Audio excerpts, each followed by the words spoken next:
આમ આદમી પાર્ટીના ધારાસભ્ય ચૈતર વસાવા પર ભાજપના સાંસદ મનસુખ વસાવા દ્વારા પાયાવિહોણા આક્ષેપ કરવામાં આવ્યા હતા। એ મુદ્દે ધારાસભ્ય ચૈતર વસાવા જિલ્લા કલેક્ટરને રજૂઆત કરવા પહોંચ્યા હતા। રજૂઆત દરમિયાન કલેક્ટરશ્રીએ ખુલાસો કર્યો કે 75 લાખના તોડના આક્ષેપ પાયાવિહોણા છે।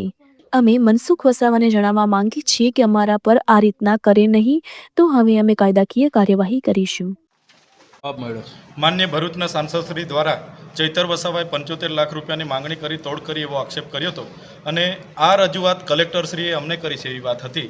ત્યારે જિલ્લાના વડા અમારા કલેક્ટર સાહેબને અમે મળવા માટે આવ્યા અને કલેક્ટર સાહેબે આપ સૌના હાજરીમાં ખુલાસો કર્યો કે આ તદ્દન વાત ખોટી છે।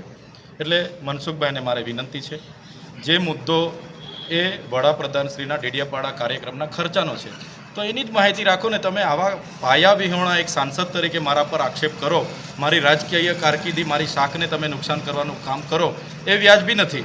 આજે કલેક્ટર સાહેબે નિડરતાથી ખુલાસો આપ્યો અને કહી દીધું કે આ તદ્દન પાયાવિહોણી ખોટી વાત છે। એટલે મનસુખભાઈ ફરી આવવાર અમારા પર પાયાવિહોણા આક્ષેપ નહીં કરે, નહીં તો અમે લીગલી કાર્યવાહી એમના પર કરાવીશું।